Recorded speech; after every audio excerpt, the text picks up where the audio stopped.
Vereador César Godoy. Vossa Excelência, vereador, tem um tempo de até 7 minutos para as suas considerações. Senhor presidente, senhores vereadores, todos que nos assistem pessoalmente ou pela internet, sejam todos muito bem-vindos. Uma boa tarde a todos. Vou destoar das manifestações dos que me antecederam, até porque dominam melhor do que eu e também já expuseram de forma bastante clara a indignação pelos lamentáveis fatos, e o que eu trago aqui também não deixa de ser lamentável, muito embora já abordado diversas vezes da tribuna.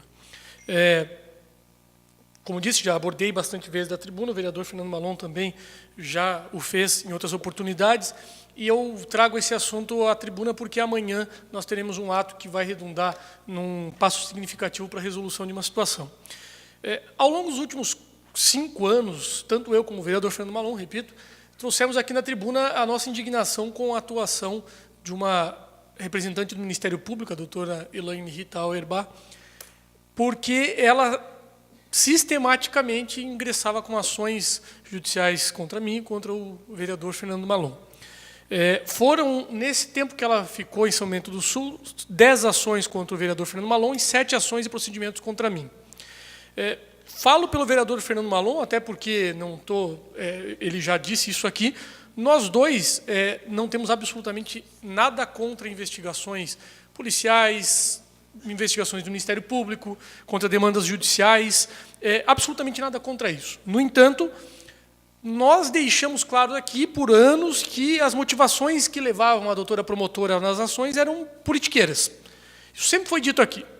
Mas é muito natural que políticos, especialmente políticos, quando eles são processados pelo Ministério Público, todos veem na televisão, eles se dizem perseguidos, dizem que a ação é politiqueira, dizem isso e aquilo. Então, considerando que eu e o vereador Fernando Malon somos políticos, como é que saber se as nossas reclamações eram legítimas ou não? Se era apenas um chororô ou então apenas lamúrias de quem estava sendo processado? É muito simples. Nenhuma das ações promovidas pela doutora Elaine foi julgada procedente, nem contra mim, nem contra o vereador Fernando Malon. Ou seja, ela jamais comprovou qualquer fato que ela alegou. Nunca.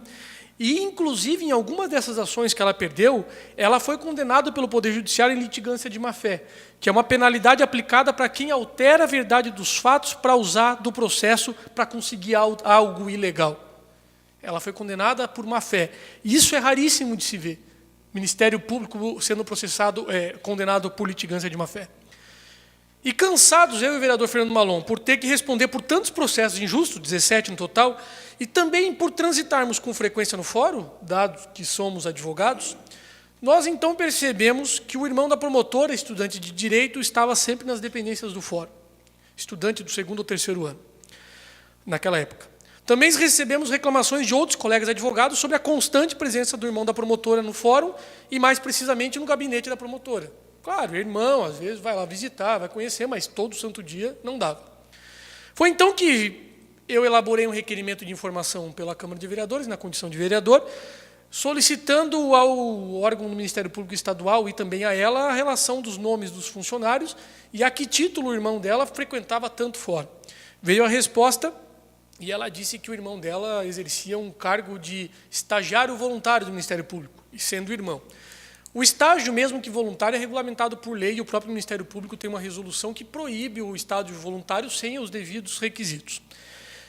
E aí nós ingressamos com uma ação popular contra a promotora pedindo indenização por danos morais coletivos, ou seja, se a ação for procedência, eu e o vereador Fernando Malon não vamos ganhar um centavo com isso. Ela vai ter que indenizar a coletividade. E isso já se faz aí 4 anos que protocolamos ações e foram inúmeros recursos processuais que a promotora utilizou para tentar acabar e extinguir o processo. Todos os recursos, sem exceção, foram negados ou pelo juiz local ou pelo Tribunal de Justiça catarinense e que determinou a continuidade do processo e a apuração real dos fatos. Isso fica fácil de entender porque hoje se vê, por exemplo, os advogados do ex-presidente Lula tentando todos os recursos possíveis, imagináveis e inventáveis para evitar a prisão que depois acabou ocorrendo. A digníssima ex-promotora fez a mesma coisa, esperneou até onde poderia espernear judicialmente. Para quem conhece um pouquinho de processo, ou tem noção, até quem não tem, mas pelo que vê pela televisão, quando se lança a mão de vários e repetidos recursos e se perde todos, se vê que há um desespero da defesa em tentar aprovar alguma coisa. Amanhã, por que eu digo isso? Porque amanhã, finalmente, depois de 4 anos de recurso em cima de recurso, nós teremos às 14 horas a audiência para ouvir testemunha que deve, em tese, confirmar o caso de nepotismo da promotora que, veja só, ela era promotora da moralidade pública praticando uma imoralidade flagrante.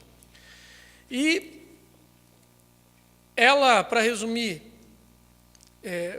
nós tivemos ontem, por sinal, devo dizer, o juiz da vara criminal que aqui atuava, doutor Lodete, que agora é juiz em Rio do Sul, foi ouvido ontem na condição de testemunha e relatou no processo que quem fez uma denúncia de tráfico aqui na cidade, em que haviam mais de 25 ou 30 traficantes presos, foi o irmão da promotora quem fez. Isso quem atestou ontem foi uma testemunha que é juiz, doutor Lodete, para os senhores entenderem a gravidade da coisa. Ou seja, onde é que eu quero chegar? Diz ela agora, veja só, em todos os processos que ela atuou contra eu e contra o vereador Fernando Malon, nós argumentamos que havia perseguição política. Ela dizia que não era perseguição política alguma, que ela só estava perseguindo a justiça.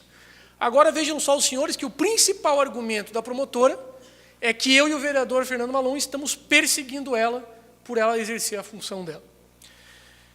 Onde eu quero chegar finalmente é que ela moveu 17 ações inócuas, vazias e politiqueiras, porque ela tinha um vínculo político na cidade, que serviram apenas para machucar e estressar ao longo dos anos. Porque, muito embora o vereador Fernando Malon seja uma pessoa tarimbada, tenha sido prefeito, vereador por 3 mandatos, 3 vereadores, da mesma forma eu, advogado, tendo exercido funções públicas, tendo sido vereador por 2 anos, e a gente acaba ficando um pouco acostumado com esse tipo de coisa, essas 17 ações machucaram, feriram, cansaram, investimos tempo e energia para a defesa, cansamos e nos estressamos. O senhor me permite concluir, presidente?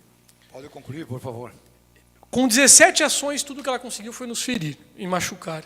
Em contrapartida, foi preciso apenas, tão somente, uma ação judicial, mas certeira e verdadeira, para desestabilizar e restaurar a moralidade que ela tentou ferir, ou melhor, que ela feriu.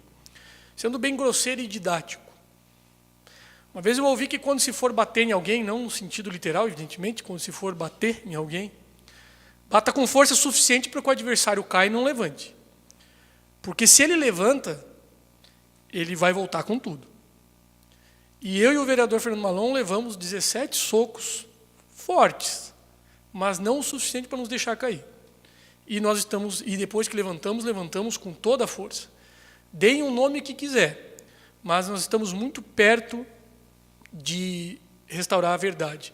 Então, quando forem bater, tem que ser com a firmeza necessária para que caia e não levante, porque se levantar, o troco é muito forte. Senhor presidente, obrigado pelo tempo excedente, senhores vereadores. Obrigado, vereador.